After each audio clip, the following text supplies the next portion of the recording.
This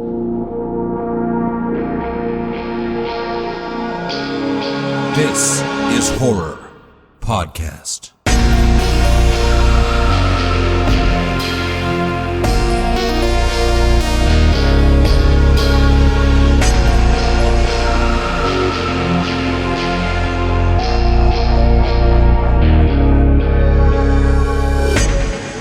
Welcome to This is Horror, a podcast for readers, writers, and creators.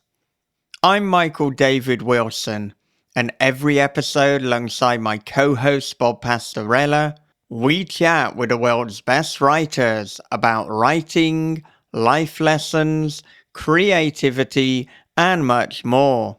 Today I am talking to Sofia Ajram, a metalsmith, novelist, and editor of queer and speculative stories. They edited the Bram Stoker Award-nominated anthology Bury Your Gaze, an anthology of tragic queer horror, and their debut novella Coup de Grace was named a Best Book of 2024 by Barnes & Noble, and is also nominated for the This is Horror Novella of the Year. And that is the book that I am primarily talking to Sofia about today. But as with all of these conversations, I get into the life lessons, Sofia's start as a writer, and their early life. So a lot to look forward to, but before the conversation, a quick advert break. A brutal attack during a peaceful drive to the Irish countryside sets the stage for a grotesque tale of body horror, medical abuse, and occult conspiracy theory. Puppet's Banquet by Valkyrie LaCrue. Clay McLeod Chapman calls it a blissful injury upon the reader's psyche. Fans of Silent Hill, Hellraiser, and Cronenberg's The Brood will be consumed by its exquisite nightmares. Puppet's Banquet, out May 14th. Visit tenebraspress.com for more information. Cosmovorous, the debut cosmic horror novel by R.C. Housen, is now available as an audio experience. Featuring an original dark synthwave score, this story will take you to the next level of terror. Come hear the story that readers are calling Barker Meets Lovecraft, a phantasm-style cosmic horror adventure, and a full-bore, unflinching, nihilistic nightmare. Cosmovorous, the audiobook by R.C. Housen.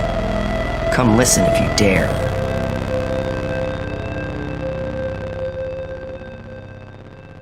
Okay, with that said, here it is. It is Sofia Ajram on This is Horror. Sofia, welcome to This is Horror. Thank you for having me. I am a long-term fan, like a lot of guests that have been on here, so I'm excited to finally get to chat with you. Yeah, I'm excited to chat with you too, and as you probably anticipated to begin with, I want to know what some of the early life lessons were that you learned growing up. Oh my goodness. I think one of the things that I think about recurrently, like on Sunday, I'm going to be 35. So thinking back on like earliest life lessons, one of the things that I find was most important to me was trying to have deep and meaningful explorations of different types of art and different interests throughout my life. I tried a patchwork of things throughout my life. In terms of like careers, in terms of hobbies. I went from like fine art to photography to being a concert photographer to being a professional dominatrix. I worked in retail. I was a tarot reader. I'm a metalsmith. There's like a medley of things. And I think exploring all the little avenues that interest you in life help to make you, I don't know, more truly understand yourself. And then if the ultimate goal is, you know, writing work or to just self-improve, let's say, I think that that puts you closer to the horizon of whatever that is, if that makes sense.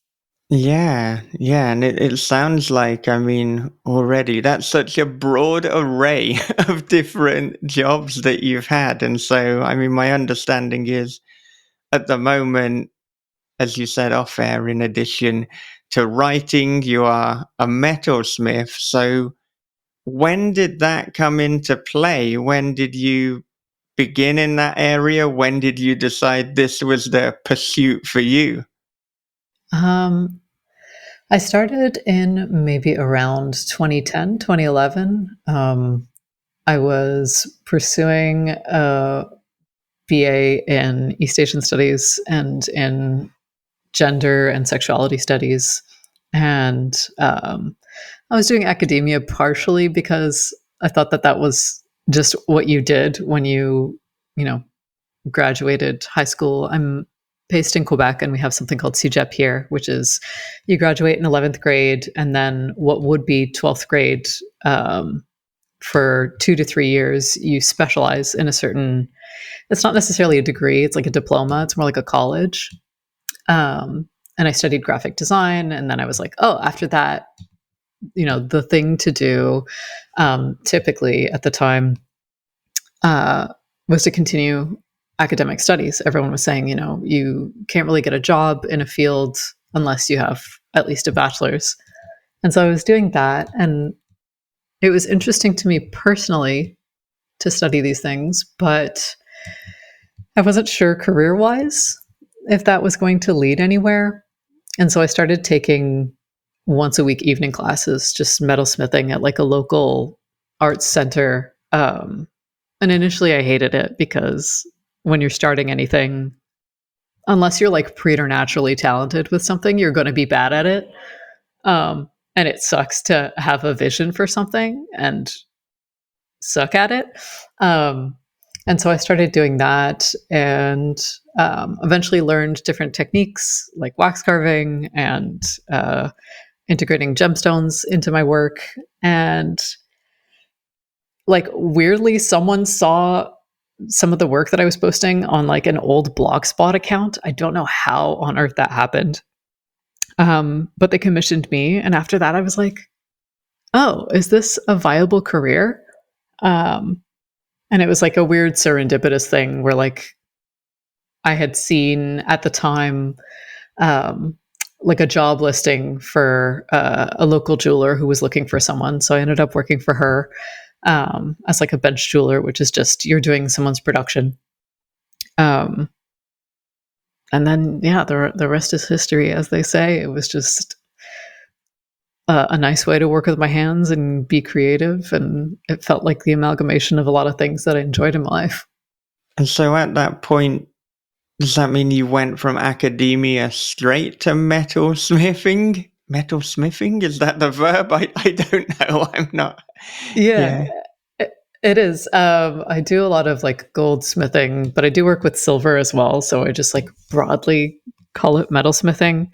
Um, Pretty much is the answer to that. I was like, career wise, working at Sephora, and then I was also working as like a part time dominatrix.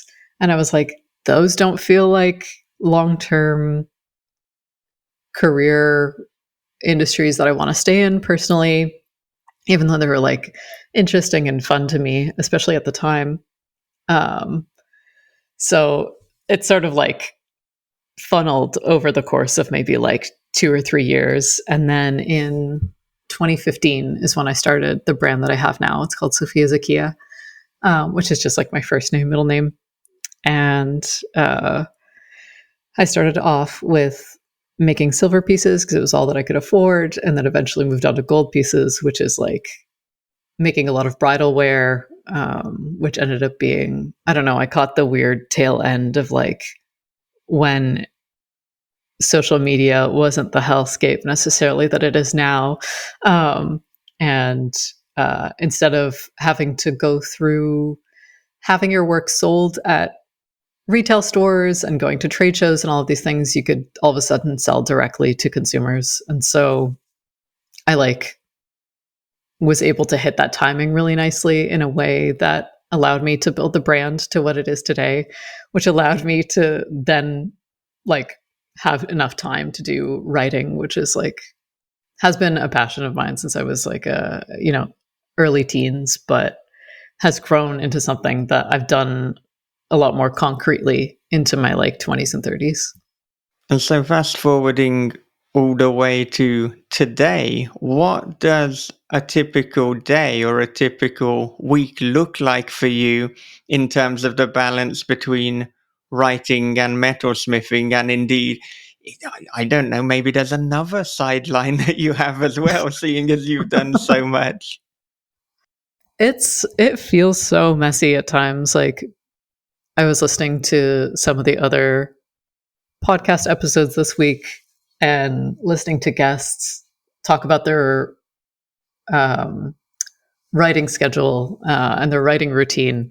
Um, and my routine feels as though it's a little bit more atypical because I have to follow the sort of trends of the jewelry industry, which is like over the holidays, we get a big batch of orders because it's like Black Friday sale will happen. A lot of people want to get engaged over like New Year's Eve. And so I have to take almost like a blackout period from writing, which has been interesting. Like before I was more traditionally published, it didn't really matter as much. But then once you have work that's traditionally published, then there's like the external factor of people that are depending on you and wanting to know timelines and committing to certain timelines. So in terms of like, what does a week look like? I usually have to plan out certain days where I'm only doing jewelry or I'm only doing writing, because I tend to be more focused and attentive like at the start of my day from like 9 to noon, and then I'll get like another burst of energy at like 7 p.m. But if I do like jewelry work in the morning, I'm not going to have it, there'll be like too much brain fog to do writing or like creative related work in the evening. I don't know if that's like similar for you. I know some people are like early birds, they get up at like 5. Some people are night owls, but for me, it's like if I don't do my like big focus thing first thing in the morning, it's almost like the day is like gone. It's actually really similar for me. So I get up pretty early, but then I need to front load the day with creative tasks because if I wait till the afternoon, like I'm just in a slump. That energy has gone. So I try to put the creativity at the start of the day, and then the kind of less enjoyable admin and marketing and just all the writing tangential things that you kind of have to do, but I don't know, they're just not as satisfying because for me, what I love is writing. If I could write all the time, that would be it. But then I'd have a lot of books, but nobody would know about them. So, you know, Yeah. it's this eternal dichotomy and this dance really between creativity and then practical things where you might actually be able to make some money. And the other difficulty too is that particularly in terms of selling books, the goalposts are always changing. I mean, you alluded to social media at the moment, obviously with, I don't even know what we're going to say about Twitter and X. Do we call it an implosion? Do we call it an absolute clusterfuck of epic proportions? It's everything. But 5 years ago, it was a really good way of getting the word out. Now, social media has fragmented into many platforms, so we're all doing this bizarre dance where we post on about 5 platforms, get a little bit of engagement on all of them, but I don't think cumulatively it's anywhere near what we would have got on Twitter when it was called Twitter and it was a relatively nice place. Yeah, I when you were saying that, I was thinking on the like jewelry thing that I was saying earlier, where I hit this weird perfect timing of like starting my brand when Instagram specifically was like a great place for independent artists to be showcasing their portfolio directly to people. And it feels like Twitter was that sort of place for authors. Like everyone in the publishing industry felt as though it was this community space. And now, like you had mentioned, it feels really fractured in a way where you're putting out all of these announcements or posts or thoughts that, you know, would have maybe gained more traction on Twitter, but now it feels like there's so much more energy that has to go into promoting your work on all of these different platforms, and it's just not as effective. And so I don't know if it's just me. I highly doubt that it is, but there's this fatigue that feels like it's happening, where there's just so much to do as an author. Like, it makes sense that you're expected to have an author platform nowadays.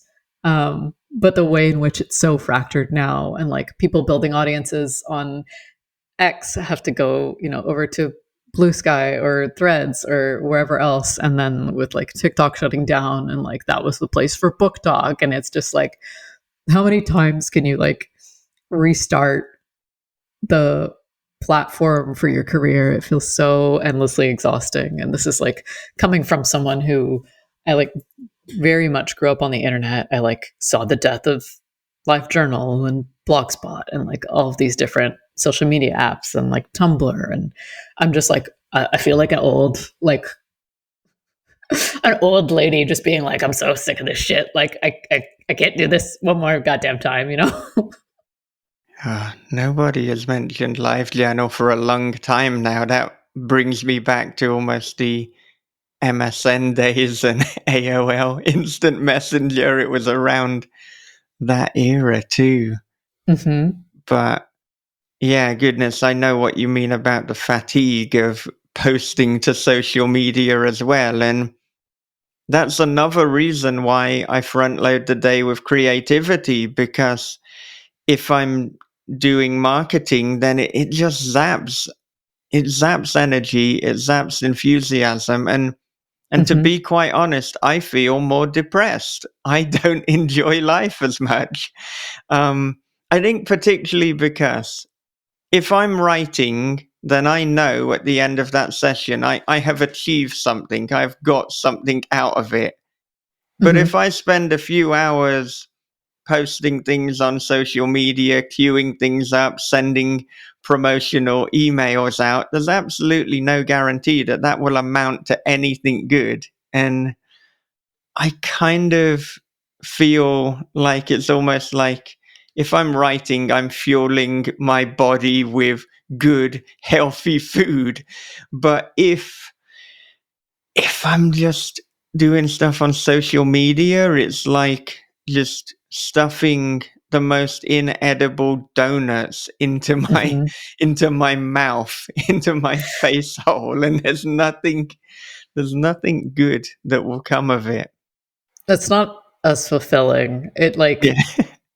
the connections don't feel necessarily as deep, and then it becomes like an existential question where you're like, what am I doing with my life?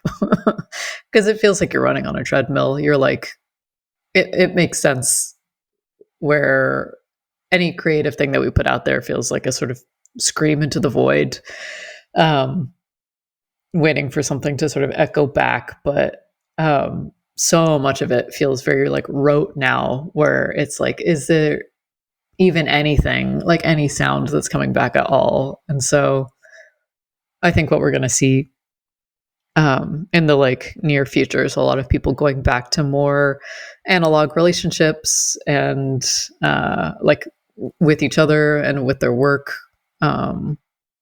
There's an author, his name is Jacob Wren, and when I did the Montreal launch for my novella Coup de Classe, He was one of the people who interviewed me. Brilliant, brilliant author. Very like dry in a very funny way. Very interesting man. Has like an old flip phone, and that's it. And so I think there's a lot more people moving back to this sort of like dumb phone state where initially smartphones, it was like, okay, cool, you have access to like Google Maps and notes apps and being able to take photos. And then now it's like there's too many things that it does, to the point where it's like everything is constantly vying for your attention. And like you mentioned, like if you don't focus your creative energy at the start of your day, it's just going to seep it out of you, whether or not you're doing that like tangential marketing work. One of the like fault lines that I found myself repeatedly falling into, like especially over the summer, was like, oh, just watching videos or like seeing what's going on in the industry is going to like keep me up to date, and that's going to make me a better writer or like better at marketing. And then it was like a weird delusion that I was, telling myself, where the reality is it's just like I'm making my brain more lazy and seeping my ability to think critically, because at the end of like a long work day, the last thing that I want to do is have to focus again on something else. So like the fun dopamine hit thing is to just be like, oh, technically I'm keeping up to date with the community in the industry, but at what cost? Yeah, and talking about kind of being up to date and marketing and things pertaining to that, I wonder, when you got the deal with Titan and you shifted towards a more traditional publisher, how did that change the dynamic, both in terms of your approach to writing and also to marketing? What are the kind of things you're doing? What are the things that Titan are doing, and how much are they actually directing what you do?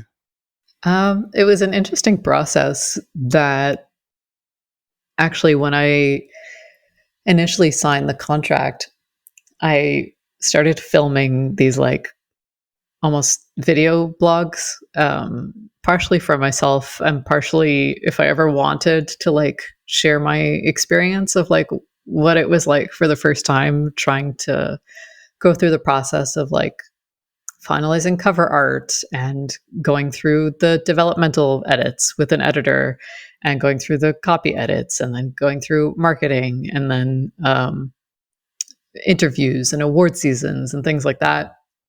And I love to get sort of hyper fixated on something. And I think that marketing is quite interesting, at least to me personally. And so I had this Excel document that I had created that was like 10 sheets, and each sheet was a different thing, where it was like, here are all the people that I would love to send ARC copies to. Here are places that I would love to focus on interviews. Here are a list of subjects that I would be willing to talk about, or like listicles that I could do.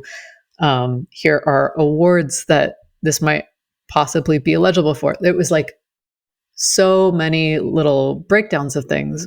And Titan is excellent. I highly recommend them as an author. I have had nothing but good experiences with my editor on the project, who is Daniel Carpenter, and their marketing team. But I love to also be very hands-on, and it's hard to let go of things and trust that things are happening behind the scenes when you don't have visuals on them. So I ended up doing a lot of things on my own as well, where it was like reaching out to people that might have seemed like a pipe dream for like blurbs, or potentially working together. Like I was lucky enough to have I worked together with an artist friend of mine. Chris McAllister made like over a minute long animated trailer for the book launch, which I just absolutely fell in love with. And I was like, I would love to have this launched somewhere. So we ended up reaching out to Fangoria, who did a sort of like launch post about it.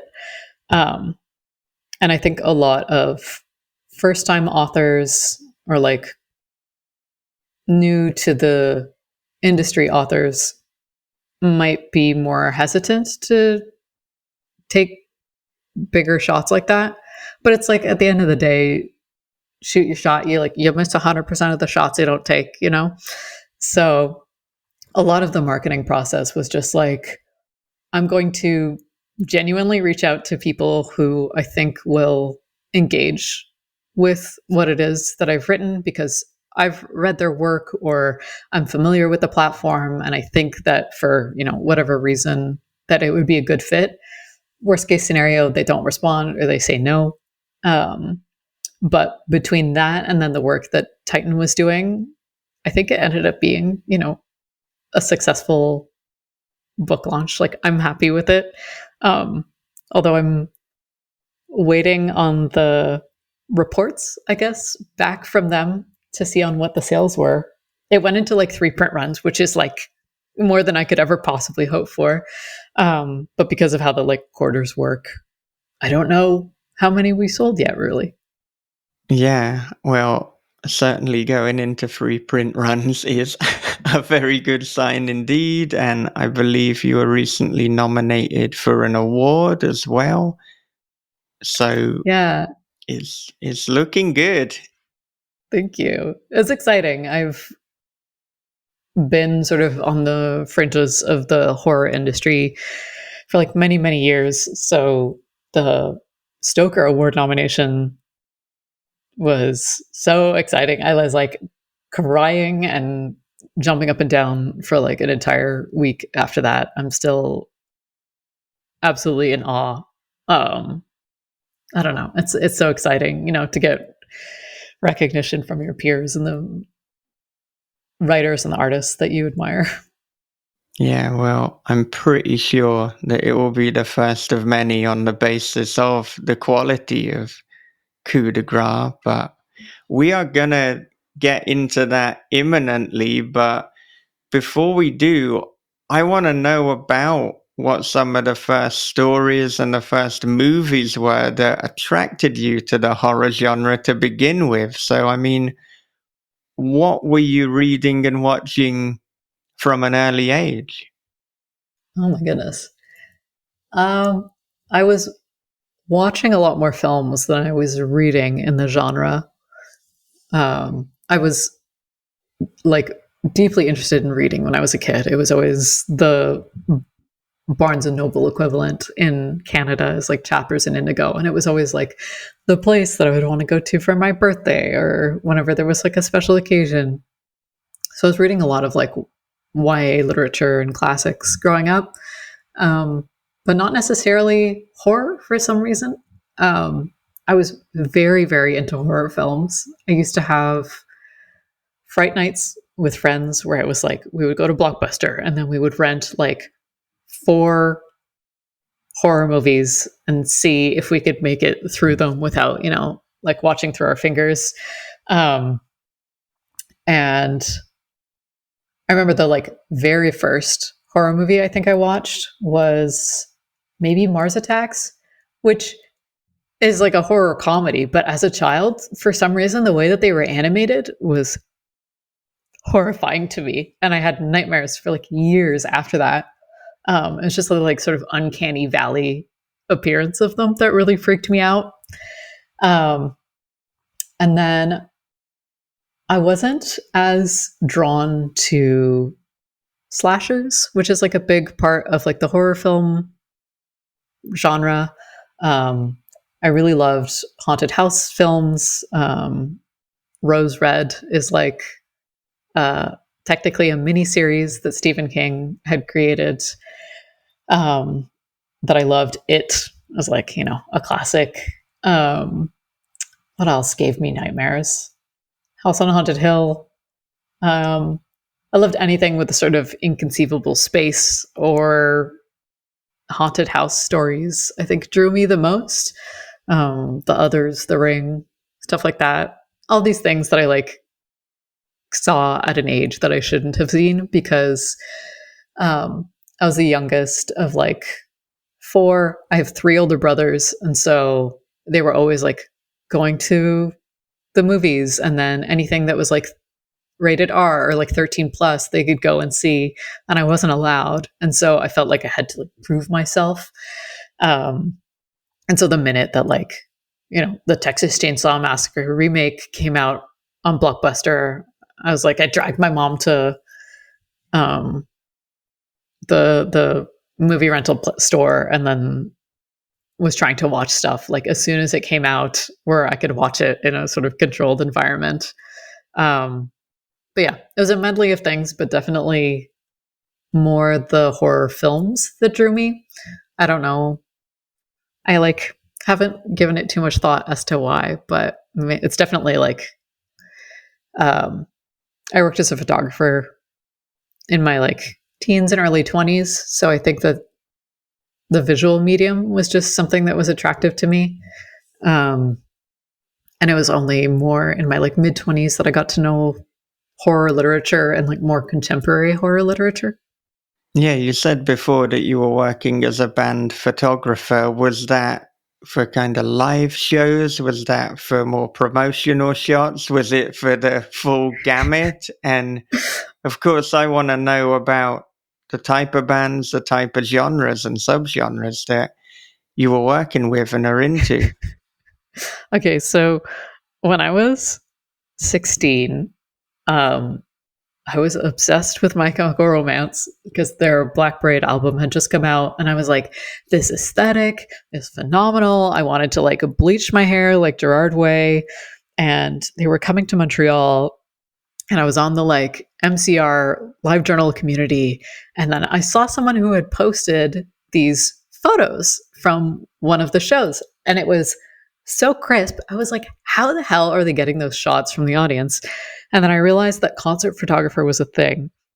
And so I sent from my like school email account an email to the VP of Warner Brothers music division. And I'm so sorry to this man. I lied and said that I was the photographer for this like Canadian guitaring magazine, which like I wasn't. I was 16. And he like immediately approved a photo pass, which is like, I don't know if they still do this, but each show is like a custom little patch, and then you have to go through this like media entrance, and then they take you behind the scenes. And it was at the Bell Center, which is like the biggest theater essentially in the city of Montreal. And my like mom dropped me off, and I was like pretending that I knew what was going on. I had like borrowed a camera from a friend, and essentially the first three songs, generally you're taken to the front of the pit, which is where the security guards are in front of the audience, and that's when they like will light the show really nicely so that they can get those good shots, and then they kick you out. And so I did this. And then they were performing again with Linkin Park at this like outside festival in Toronto. And so I sent the guy an email again, and I was like, it's me again doing another exclusive for this Canadian guitaring magazine. And he approved again. And so I went to Toronto with my mom, did the same stint. It was like so exciting. You got to like stand in front of this audience of, like 10,000 people. It's this like immense energy to be caught between that and like a performer. And then with that, I had a portfolio that I applied to an actual magazine with. I ended up getting a job. And the next time that I emailed that guy, it was legitimate. And so sorry to this man. But I ended up doing that for work. It was like part-time work. So I would do maybe like a concert a week or a concert every 2 weeks. And it was everything from like independent bands to like big headliners. It was like Dave Matthews Band at the time, like No Doubt. It was like the bigger ones. And then I would shoot Osheaga is like a Montreal festival, or like Heavy Metal is like a Montreal festival where some smaller bands would come in. And so I would shoot all of these, and then it's basically like next day turnaround. You have to have the images complete so that the magazine can publish them. And yeah, I did that part time for maybe like 4 or 5 years. It was wonderful.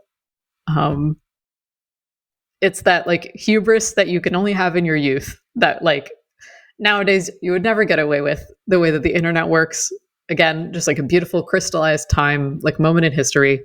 And also just like being in my 30s, I'm like, I would never pull that kind of shit. At the age I am now, I had to be 16 to do that.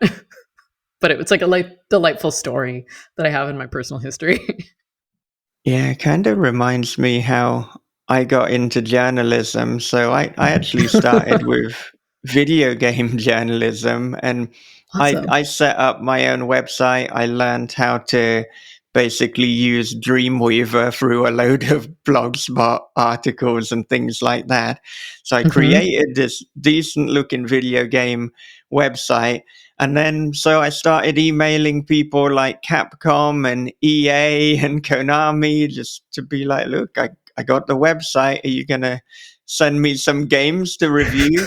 And as soon as, one said yes, I could be like, well, Capcom I got the are creds. on board. So, you want to get in on this? And it was literally just through doing this that I learned the vocabulary. It's like, in sometimes instead of just calling it a game, it's like you got any code. Code just means they're going to send you the video games. Have you got any code for Tomb Raider?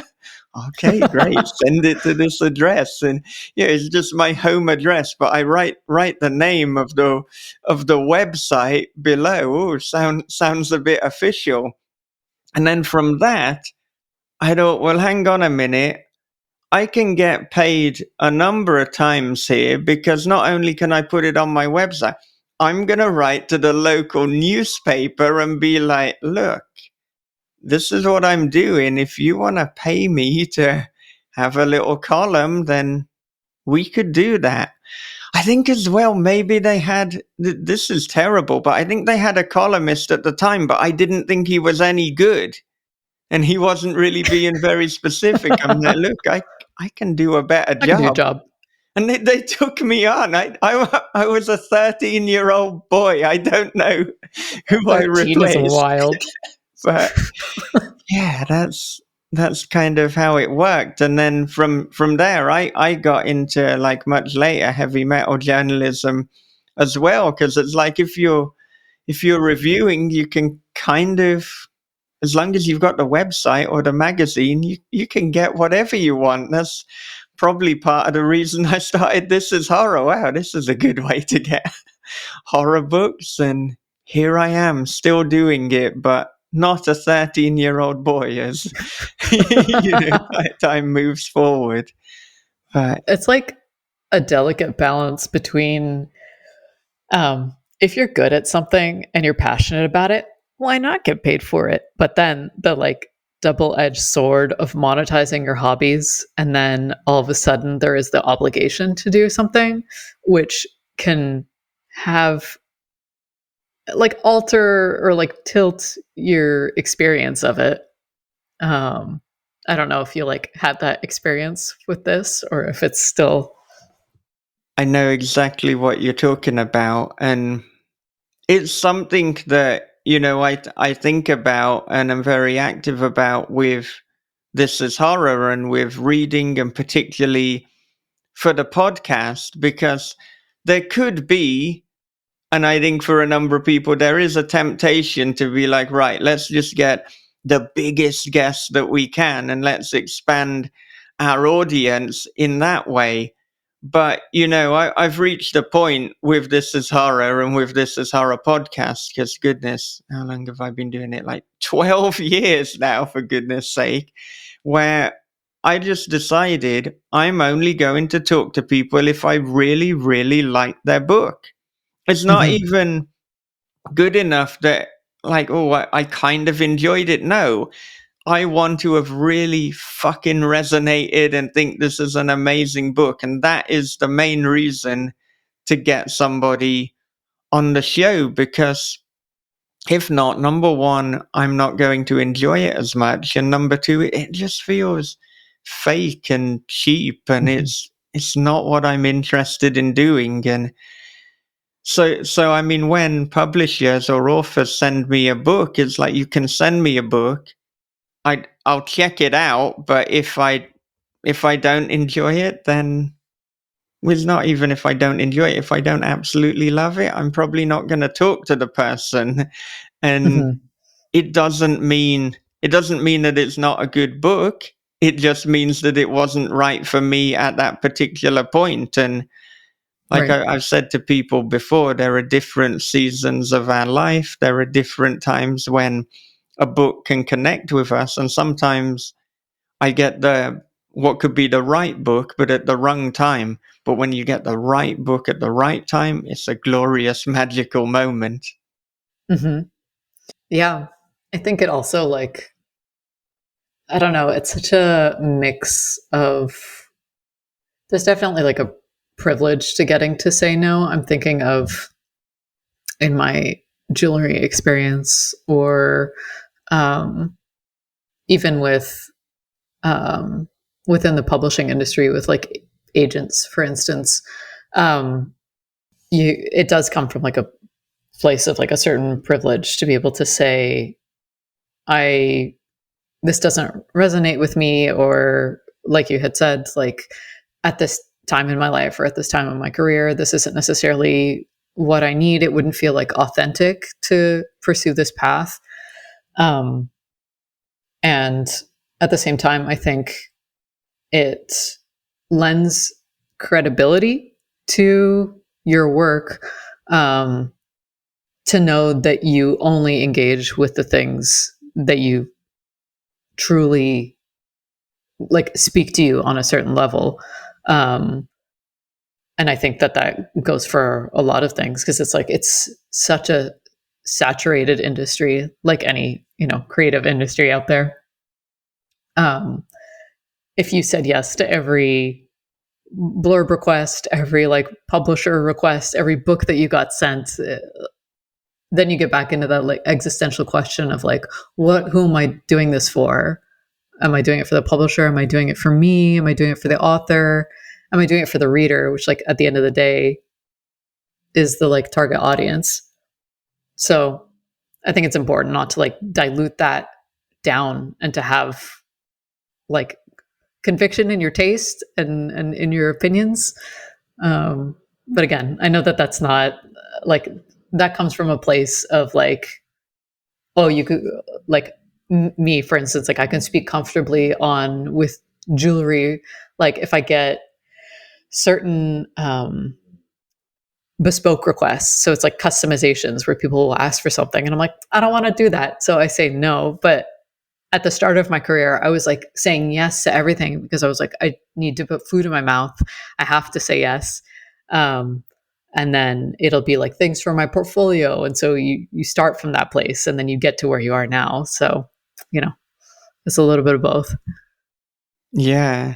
Yeah, and I mean, authenticity and just being honest has been something that's always been important to me. And I remember there was one magazine I was working for, and they sent me a book to review. I This was not a good book. Normally I say, oh, it wasn't for me. I kind of feel objectively this was not a well-written book. Um, at that time, I would write any review, irrespective of what I feel. Whereas now, if someone asked me to review a book and I absolutely hate it, I'm probably just going to pass, because I think as well, because now I'm a writer, it's like I don't need to put that negative energy. I don't need to Yeah. shit all over this. It just feels unnecessarily cruel. Hmm. At the time, however, I gave a very honest appraisal, and the magazine said, we can't publish this. But they said because this person has bought advertising. Whoa, no, we can't give them a good review because they paid you. Yeah. I said this is the review.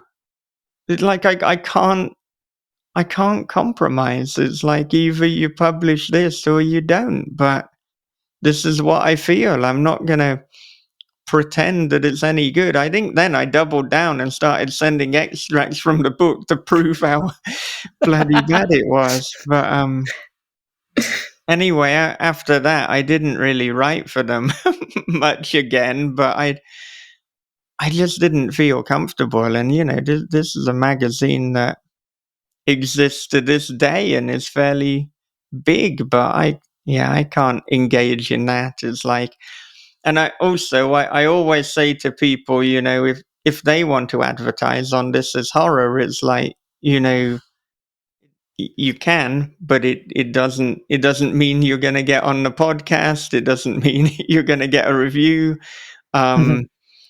But also it works the other way. It's like if I ask you if you're going to advertise and you say no, it doesn't mean like, right, now you're banned from the podcast. So like they're very much separate things. And I think they absolutely should be. I hate this practice of like, trading money from the author or the publisher for a review. It just does not sit with me at all. I don't think it's right. I can't engage in that.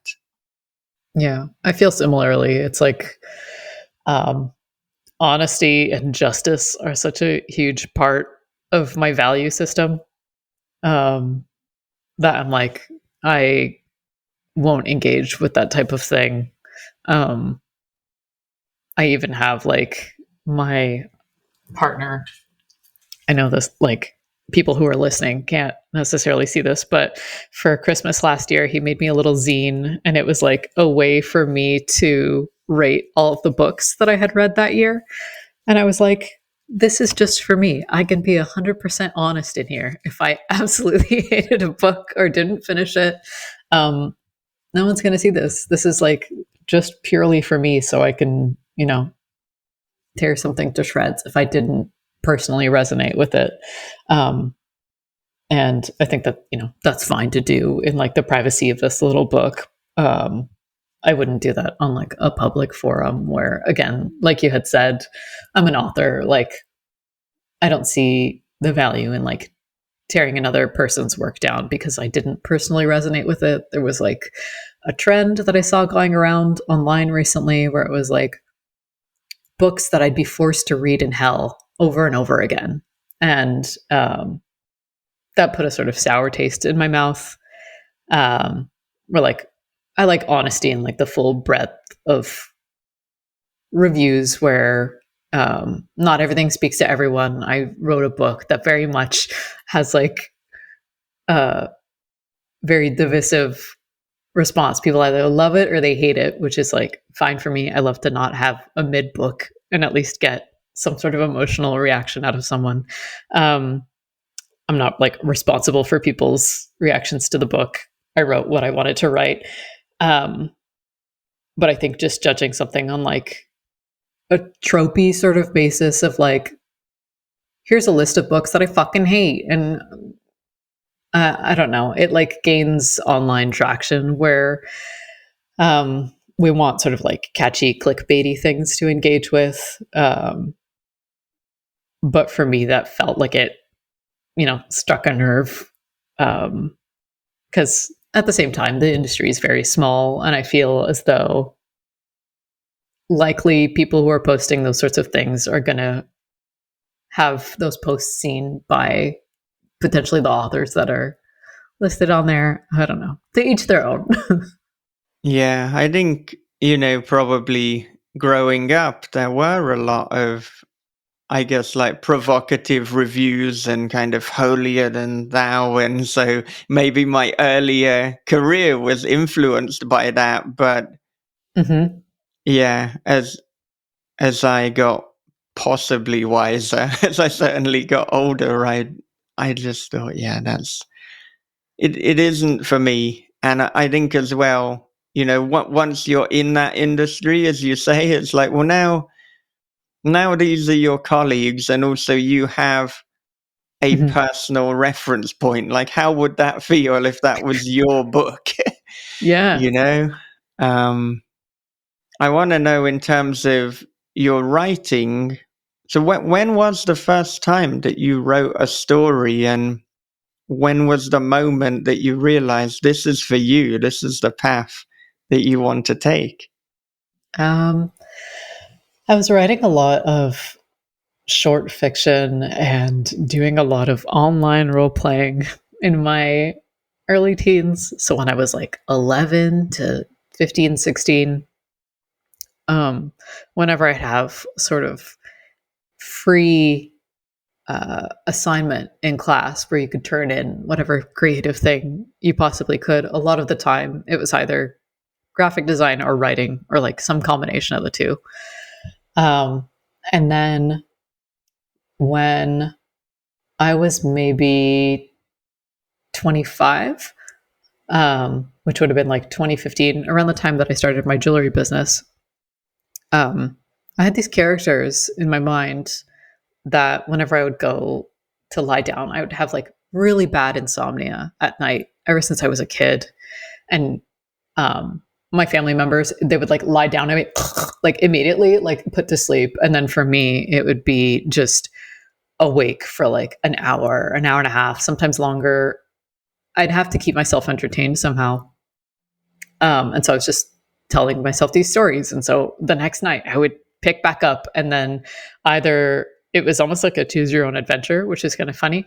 I would like go back a couple scenes in my mind and then say, well, what if the characters did this? What would happen? And like play it out like a movie, which is funny now that I'm saying it out loud. I read recently Kaveh Akbar's book Martyr, and the main character throughout the book also has insomnia, and whenever he goes to sleep will take either real or fictional characters, so like his deceased mother and Lisa Simpson, and put them in conversation with each other and then see what happens out of that. And so I was doing something like that, but with the same original characters that I had created. And then basically, finally, when I was 25, I was like, what the fuck? Why don't I write one of these down? Because it was really starting to take form. And so that's when I sort of officially started to write a project, wrote it to its completion, put it on the back burner. It was the first time that I had interacted with someone in the industry externally. There was an editor. Her name was Jess Landry, a phenomenal writer, a phenomenal editor. I had seen that she had edited Gwendolyn Keist's The Rust Maidens, and I loved that book at the time. And so I reached out to Jess, and I hired her to edit my manuscript. And she did. And then I was like, as with a lot of creative ventures, especially when you're younger, time passes. You end up making more work and engaging more with, reading at the time. I went back to read her notes, and I was like, this book is awful. I was like, this needs so much work. And so I put that on the back burner. And then I started writing short stories. And I was like, fuck it. I'm going to submit.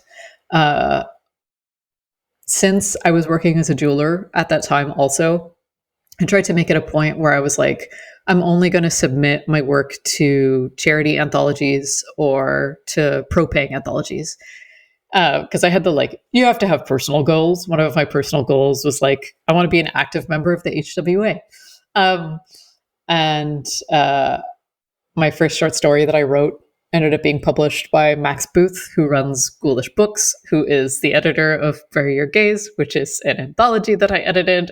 And so everything sort of neatly trickled into itself, where these relationships that I created, like right from the get-go, were really, really strong ones with people who I loved working with. I loved their work.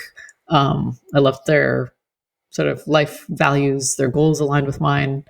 And yeah, that's sort of the long and winding story of how I got started. So with Bury Your Gaze, did you pitch it to Max or did they suggest it to you? How did that one come about? So, Bury Your Gaze came about when, again, this is like so much of what we're talking about tonight is these crystallization of moments that don't feel possible now anymore, with the like way that we started our, like, with your journalism and with the concert photography and with my jewelry. There was like a post going around on Twitter, and it was like, if I could edit any anthology, it would be this. And so people were writing, you know, listing out whatever. And then I think I listed out 2 or 3. It was like a tarot themed anthology, a liminal space anthology, and a anthology called Bury Your Gaze, which is like just tragic queer horror. And then I ended up getting a DM from Max, and they were like, "Do you want to do this?" And I was like, "I'm so down." It was my first editing gig in terms of like selecting people's work and then going through developmental edits, which was a really interesting process. We ended up having like a separate email account, and then we like opened submissions, and we sent out, like, I guess we like solicited some submissions, but then the solicited ones, there was like no guarantee that it would make it into the anthology, which in and of itself was an interesting process, because going back to the, like, for instance, writing negative reviews, there's these authors whose work you love, and then maybe what they've written doesn't necessarily align with the project, or, you know, for one reason or another doesn't work in the like entire coherence of what you're trying to do. And so you have to like very gently perfect the art of rejection. But it was an interesting process. I want to say there was like over 600 submissions. And so I was like every night going through and like reading and slotting things into folders where it was like, Sofia, yes. Sofia, not sure. Max needs to look over this. Maybe yes, but it doesn't fit the anthology theme. There were some great stories that just didn't fit the theme. So like I couldn't justify putting them in the anthology. But the process was really interesting. And then there's some authors where when I was editing, it's like there's a word or two that I want changed, and otherwise it's perfect. I'm thinking of like Joe Kosh's work. I'm like, God could not touch this. It is perfect as it is. And then some authors where I was really lucky. They were like very receptive to more developmental changes. And so it was an interesting process getting to sort of run the gamut and like see the full spectrum of what it's like to be an editor and understand from that side of things the full breadth of the experience of like sifting through submissions and then sending rejections out. And it gave me a more appreciation, you know, from an author's perspective of what that's like. Do you think you'd like to edit an anthology again, or do you think at this phase in your life where, you know, you're with Titan, the Metalsmithing is really, you know, blooming? I don't even know if there's capacity for it. I love the process of editing. I think I would definitely do it again if it was like the right time and then the right project. I'm lucky enough to get to pick the sort of passion projects that I want to do. Sometimes I say no to things only because like the timing isn't good with running a studio or having a day job and like all these other things. But it's one of those things I'm like, I've never given birth to a child, but I feel like it's a similar experience where at the time I'm like, why did I do this? What are you doing? This is so much work. This is so intense. I'm never doing this again. And then it's done. And there's like some amnesia that happens. And all of a sudden you're like, what if I edited another anthology? So I'm back at that point now. So what I'm hearing is Daniel Carpenter or Max Booth or someone else listening, if you want a Liminal Spaces anthology, Sofia is the person to go to. Hell yeah. I know there's like some other folks, I'm thinking specifically of like Gabino Iglesias, who had voiced some interest in like editing a liminal space anthology. And I'm like, if it's not me that's doing it, I would love to just see it exist because I love that as an aesthetic. And I really think that there's a sort of gap in the market for it where we have a lot of liminal space media visually, but not necessarily in writing. So I'd be interested in seeing different writers' perspectives on like, what does that mean to them? Yeah, I mean, immediately I think of Todd Kiesling.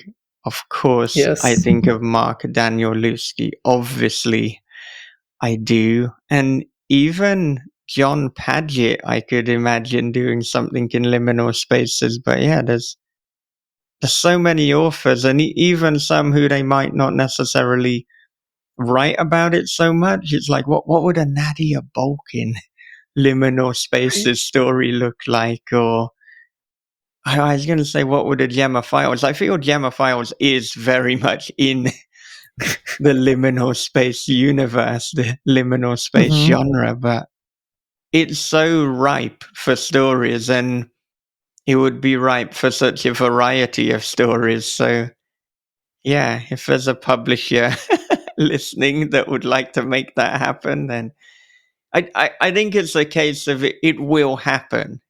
It's just a matter of when, but it's got to happen. I mean, goodness, you look at Silent Hill and how it's one of the most popular horror games of all time, and that is liminal as fuck. Yeah, it feels like it's especially having a sort of resurgence. And I'm going to like backtrack what I said earlier, where there wasn't very much liminal space in genre writing. I think that there is, but it's maybe more online. A lot of like more indie spaces like Reddit. So it would be nice to see that in more like traditional published media, like all together in one space. Yeah, I think so. And I think the liminal spaces art that we see, it's more on the fringes. Like you say, it's not quite at the forefront with, it is not at the front of the Barnes and Noble shop, or probably not even in the shop at all, unfortunately, but it's coming. I think, yeah, I think that there's going to be a sort of shift in that. I'm thinking of like, it's Friday when we're recording this. You know what else comes out on Friday? Severance episodes. And that's having like a moment right now. And so I feel between that and A24 announced a Backrooms movie. It's coming. It's like moving from the video game sphere into the film sphere, and eventually it'll hit the publishing sphere. Yeah, it does tend to be that books is the last place where these things kind of catch on, but at least we're going in that direction. And I mean, of course, talking about books, back with Bury Your Gaze, you said sometimes you would get a story that was great, but it didn't quite fit the theme. So, I mean, I'm wondering in terms of, themed tragic queer horror, what I suppose were some of the things where it's like, right, that isn't quite in the vision, what made it in the vision? What is tragic queer horror to you? Specifically, when I had originally written the open call, I was looking for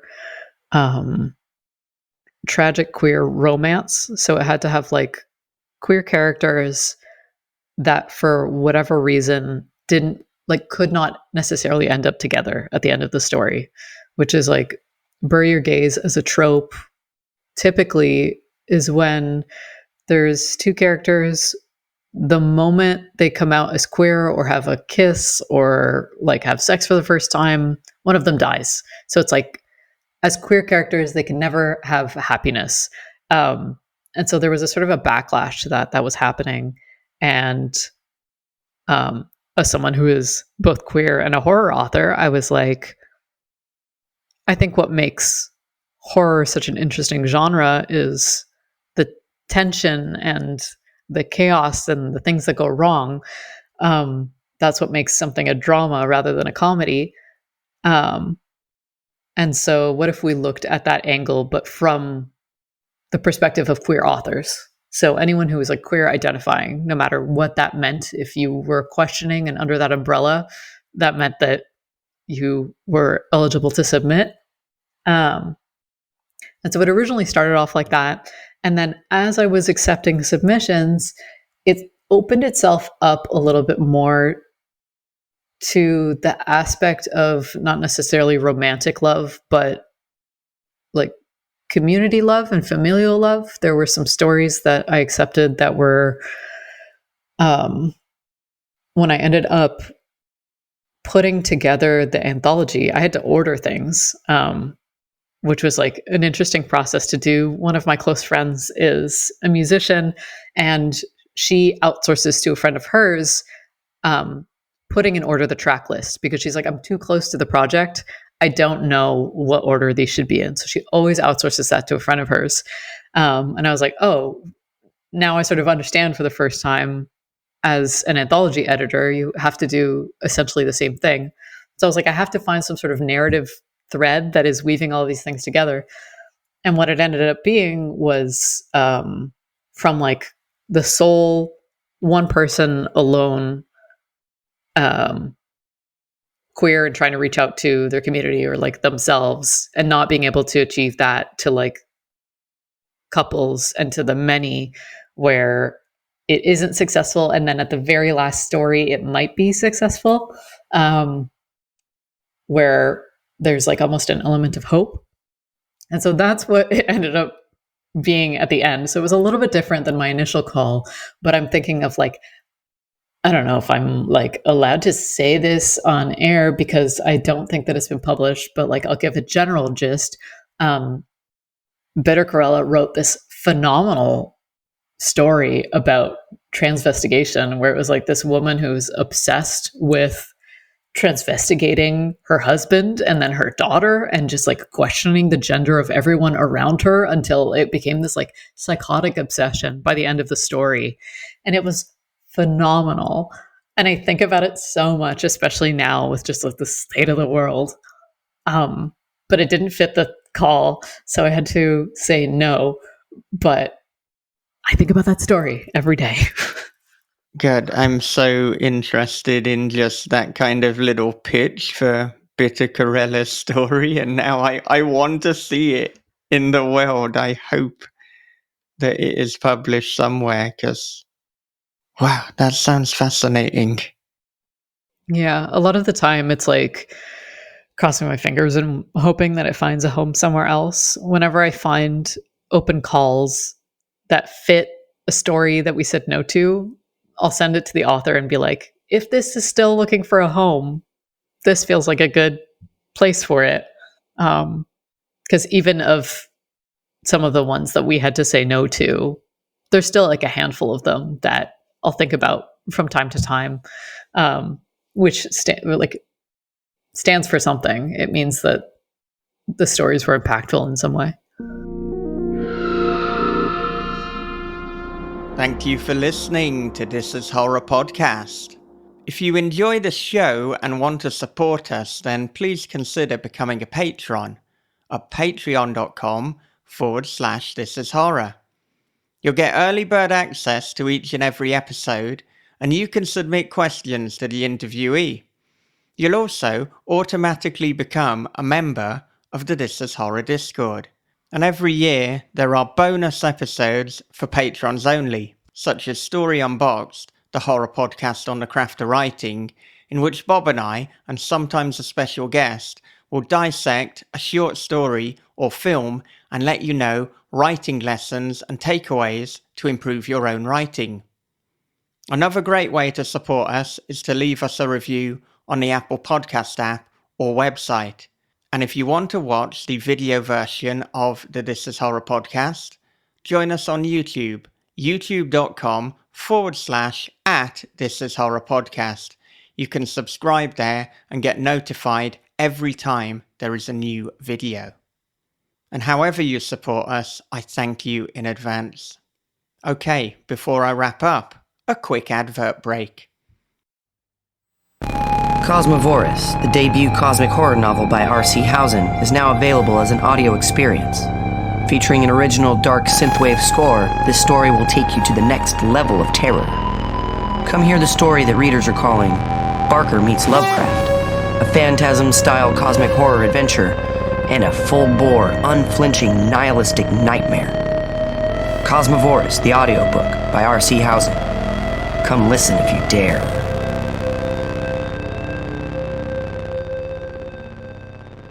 A brutal attack during a peaceful drive through the Irish countryside sets the stage for a grotesque tale of body horror, medical abuse, and occult conspiracy theory. Puppet's Banquet by Valkyrie LaCrue. Clay McLeod Chapman calls it a blissful injury upon the reader's psyche. Fans of Silent Hill, Hellraiser, and Cronenberg's The Brood will be consumed by its exquisite nightmares. Puppet's Banquet, out May 14th. Visit tenebraspress.com for more information. Well, before I go, I would like to remind you that my new novel, Daddy's Boy, comes out very soon indeed. And it is available to pre-order at the This Is Horror website and on Amazon. And now, not only can you pre-order the ebook on Amazon, but I've seen that the physical book, the paperback, is also available. So if Amazon is your preferred place to shop, you can get Daddy's Boy in any format. Well, apart from audiobook, that has been approved. That will be coming soon. That will be available on the likes of Audible, on audiobooks.com, which is a place I get my audiobooks from, Google Play, and many other places. I'd love you to support Daddy's Boy.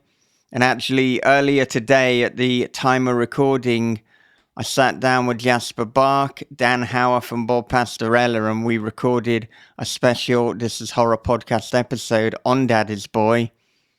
And I also spoke to Danger Slater in a separate, kind of Daddy's Boy themed episode in which we're talking about absurdism and trying to sell difficult to categorize fiction. So, a lot of good things coming up on This Is Horror. As I said before, the way to support us and to get those ahead of the crowd is patreon.com/This Is Horror. But until next time, for part 2 with Sofia Ajram, take care of yourselves, be good to one another, read horror, keep on writing, and have a great, great day.